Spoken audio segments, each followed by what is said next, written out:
Hello friends, welcome back to my channel NN square.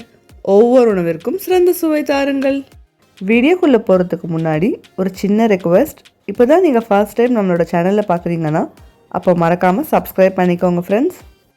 இன்றைக்கி நீங்கள் வீடியோவில் பார்க்க போகிறது மெரினா பீச் vlog. வீடியோவை ஸ்கிப் பண்ணாமல் ஃபுல்லாக பார்த்து என்ஜாய் பண்ணுங்கள் ஃப்ரெண்ட்ஸ். சண்டே மார்னிங் பிரேக்ஃபாஸ்ட்டை முடிச்சுட்டு கார்ட்போர்ட் யூஸ் பண்ணி என் பெரிய பொண்ணு பீச் ஆர்ட் பண்ணிகிட்டு இருந்தா.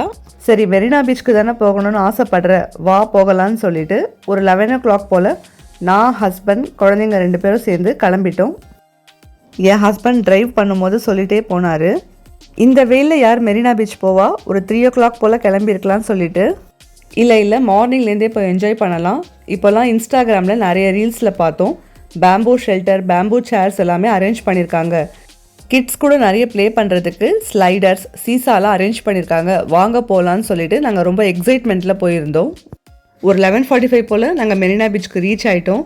அங்கே ரீச் ஆன உடனே தான் தெரியுது, எங்களை மாதிரியே இன்ஸ்டாகிராம் ரீல்ஸை பார்த்துட்டு நிறைய பேர் எக்ஸைட்மெண்ட்டோடு அங்கே வந்திருக்காங்க. எல்லாருமே சீக்கிரமாகவே வந்துட்டு அந்த பேம்பூ ஷெல்டர் வச்ச சேர்ஸில் ஆக்குப்பை பண்ணிட்டாங்க.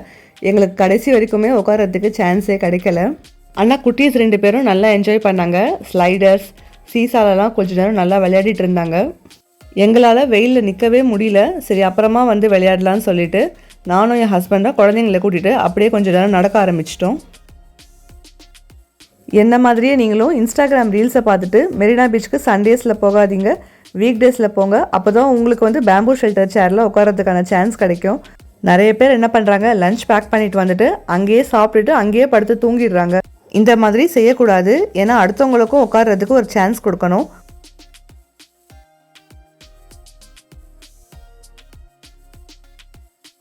நாங்கள் லஞ்ச் வேறு சாப்பிடாம வந்துட்டோம். எங்களுக்கு வேறு பசிக்க ஆரம்பிச்சிடுச்சு.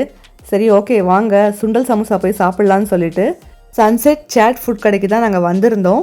இங்கே பார்த்தீங்கன்னா மசாலா சுண்டல் பூரி வாங்கியிருந்தோம். இதோட டேஸ்ட் நல்லா இருந்தது, பட் குவான்டிட்டி ரொம்ப கம்மியாக கொடுத்தாங்க.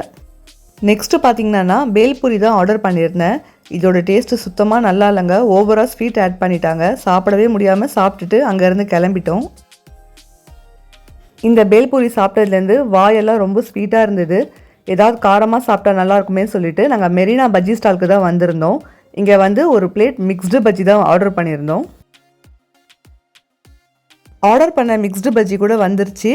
நாங்கள் அந்த வெங்காய சட்னியோடு சேர்த்து சாப்பிடும் போது டேஸ்ட் ரொம்ப சூப்பராக இருந்தது. என்னதான் வாழைக்காய் பஜ்ஜி, வெங்காய பஜ்ஜி, உருளைக்கிழங்கு பஜ்ஜி இருந்தாலும் எனக்கு எப்போவுமே மிளகாய் பஜ்ஜி தாங்க ரொம்ப ஃபேவரட். நெக்ஸ்ட்டு பார்த்தீங்கன்னா காலிஃப்ளவர் 65 தான் என் ஹஸ்பண்ட் ஆர்டர் பண்ணியிருந்தாரு. அதை நாங்கள் சாப்பிடாம அப்படியே எடுத்து போட்டுட்டோம். Too much of food colour and oil add பண்ணியிருக்காங்க. இது ரொம்ப அன்ஹெல்த்தி சொல்லி நாங்கள் அப்படியே போட்டுட்டு அலையை நோக்கி நடக்க ஆரம்பிச்சிட்டோம். தண்ணியை பார்த்ததுமே குழந்தைங்க 2 பேரும் அவ்வளோ ஹாப்பி ஆகிட்டாங்க. வழக்கம் போல் நான் கரையிலேயே உட்காந்துட்டேன். ஹஸ்பண்ட் தான் குழந்தைங்க 2 பேரையும் தண்ணியில் கொஞ்சம் நேரம் நிற்க வச்சு கூட்டிகிட்டு வரேன்னு சொல்லி கூட்டிகிட்டு போனாங்க. நிறைய போலீஸ்காரங்க குளிக்க அலோட் கிடையாது, உள்ளே டீப்பாக போகாதீங்கன்னு சொல்லி கத்திகிட்டே இருந்தாங்க. பட் யாருமே அதை காதுலேயே வாங்கலை. மெரினா பீச் அப்படின்னு சொன்னாலே இந்த மாங்காய் போட்ட சுண்டல் தாங்க எனக்கு ஞாபகம் வரும். இங்கே வந்தாலே கண்டிப்பாக சாப்பிடாம போக மாட்டேன். இதில் வேற கொஞ்சம் மாங்காய் எக்ஸ்ட்ரா போட்டு கொடுங்க அண்ணான்னு சொல்லி கேட்டு வாங்கி சாப்பிடுவேன். இதோட ப்ரைஸ் பார்த்திங்கன்னா இப்போ 20 ரூபாய் ஆகிடுச்சு. ஆனால் டேஸ்ட்டு சூப்பராக இருக்குது. ஆனால் குவான்டிட்டி தான் ரொம்ப கம்மி பண்ணிட்டாங்க. அடுத்ததாக ஒரு சுக்கு காஃபி வாங்கி குடிச்சிருந்தேன். இதோட டேஸ்ட்டு ஓகேவாக தான் இருந்தது. சின்ன வயசுலேருந்தே இந்த கடல் அலையை பார்க்கும்போது எனக்கு ஒரு விஷயம் தோணும், நம்மளை நோக்கி ப்ராப்ளம்ஸ் எவ்வளோ வேகமாக வருதோ அவ்வளோ சீக்கிரமாக நம்மளை விட்டு போயிடும்னு சொல்லிட்டு.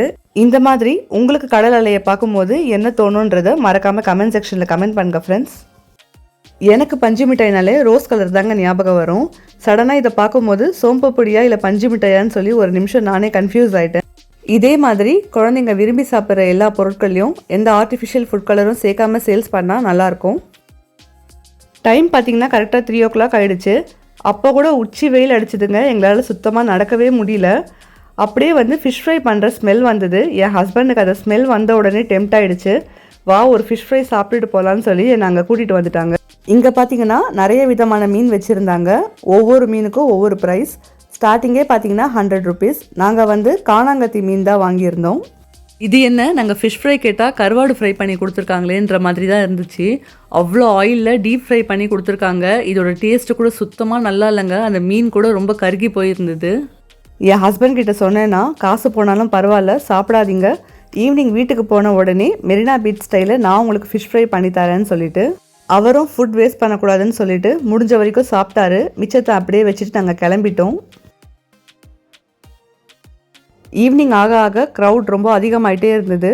சரி டிராஃபிக்கில் மாட்டிப்போம், சீக்கிரம் வாங்க போகலான்னு சொல்லிட்டு நாங்கள் அப்படியே வெளியில் வந்துட்டோம். குழந்தைங்களை பார்த்த உடனே இந்த ஐஸ் வண்டிக்காரங்கெல்லாம் ஐஸ் ஐஸ் சொல்லி ரொம்ப நேரமாக கத்த ஆரம்பிச்சிட்டாங்க.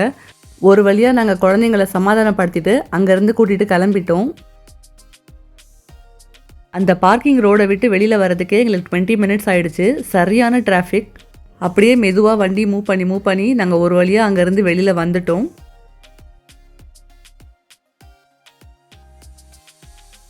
போகிற வழியில் நம்ம சென்னை சொல்லி எழுதியிருக்கிற இடத்துல நின்று ஒரு ஃபோட்டோ பிடிக்கலான்னு சொல்லி என் பொண்ணு ஆசைப்பட்டா. பட் நிறைய பேர் நின்று ஃபோட்டோ பிடிச்சிட்டு இருந்தாங்க. நெக்ஸ்ட் டைம் பார்க்கலான்னு சொல்லி நாங்கள் கிளம்பிட்டோம். லஞ்ச் கூட நாங்கள் சாப்பிடாததுனால ரொம்ப பசி எடுத்தது. மௌலிஸ் பிஸ்டோல் சேட் ஷாப்பில் ஏதாச்சும் சாப்பிட்டுட்டு போகலாமேன்னு சொல்லி வந்திருந்தோம். வந்த உடனே மெனு கார்டு பார்த்து நாங்கள் ஆர்டர் பண்ணிட்டோம். இந்த ஷாப் பார்த்திங்கன்னா நியூ வாஷர்மென்பேட்டில் இருக்குது. இதோட ஆம்பியன்ஸ் பார்த்திங்கன்னா சின்னதாக இருந்தாலும் நீட் அண்ட் க்ளீனாக இருக்கும். ஃபஸ்ட்டு நாங்கள் ஆர்டர் பண்ணது சீஸ் லோடட் சிக்கன் பர்கர். இதோட டேஸ்ட்டு கூட சாப்பிட்றதுக்கு ரொம்ப சூப்பராக இருந்தது. நெக்ஸ்ட்டு பார்த்திங்கன்னா சிக்கன் சாண்ட்விச் ஒன்று, பன்னீர் சாண்ட்விச் ஒன்று ஆர்டர் பண்ணியிருந்தோம். இதோட டேஸ்ட்டு கூட சாப்பிட்றதுக்கு நல்லா இருந்தது. உள்ள ஃபில்லிங்கில் கூட பார்த்திங்கன்னா சிக்கன் பீசஸ் நிறைய வச்சுருந்தாங்க. இந்த ஷாப்லேயே cheese bread omelette must try சொல்லுவேன். இதோட டேஸ்ட்டு ரொம்பவே சூப்பராக இருந்தது. இதோட ப்ரைஸ் பார்த்திங்கன்னா 65 ருபீஸ். இந்த ப்ரைஸ்க்கு இந்த பிரெட் ஆம்லெட் ரொம்ப வர்த்தாக இருந்தது. அப்படியே நெக்ஸ்ட்டு பார்த்திங்கன்னா என் ஹஸ்பண்ட் காசிமேடுக்கு கூட்டிகிட்டு வந்துட்டாங்க. மெரினா பீச் ஸ்டைலில் ஃபிஷ் ஃப்ரை சாப்பிட்டே ஆகணும்னு சொல்லிட்டு இங்கே வந்து பார்த்தா எல்லா ஃபிஷ்ஷுமே நல்லா ஃப்ரெஷ்ஷாக இருந்தது, நல்லா பெருசாகவும் இருந்தது. பட் ப்ரைஸ் தான் பார்த்திங்கன்னா ரொம்ப ஹையாக சொன்னாங்க. காசிமேடுக்கு போகணுன்னா காலையில் எந்திரிச்சு போகணும். இந்த மாதிரி சாயந்தர டைமில் போனோன்னா விலை எல்லாமே ரொம்ப அதிகமாக சொன்னாங்க. எல்லா மீனையும் பார்த்த பிறகு ஃபைனலாக சங்கரா மீன் 2 கூரை வாங்கிட்டு நாங்கள் வீட்டுக்கு கிளம்பிட்டோம். வீட்டுக்கு போன உடனே ஹஸ்பண்ட் ஆசைப்பட்ட மாதிரி மெரினா பீச் ஸ்டைலில் ஃபிஷ் ஃப்ரை செஞ்சு கொடுத்துட்டேன். இந்த ரெசிபியோட லாங் வீடியோ ஆல்ரெடி நான் போஸ்ட் பண்ணியிருக்கேன். டிஸ்கிரிப்ஷனில் லிங்க்கோ தரேன். செக் பண்ணி பார்க்காதவங்க மறக்காமல் செக் பண்ணி பாருங்கள். இந்த vlog பிடிச்சிருந்தா மறக்காமல் நம்மளோட சேனலை சப்ஸ்கிரைப் பண்ணிக்கோங்க. இந்த வீடியோக்கு ஒரு லைக்கும் பண்ணியிருக்கேன். மறக்காமல் வீடியோ பற்றின கமெண்ட்ஸை கமெண்ட் செக்ஷனில் தெரியப்படுத்துங்க ஃப்ரெண்ட்ஸ். மீண்டும் ஒரு இன்ட்ரெஸ்டிங்கான vlogல உங்களை சந்திக்கும் வரை உங்களிடமிருந்து விடை பெறுவது NN Square. நான் உங்கள் Nasira Naim. Keep supporting us. Tata bye by.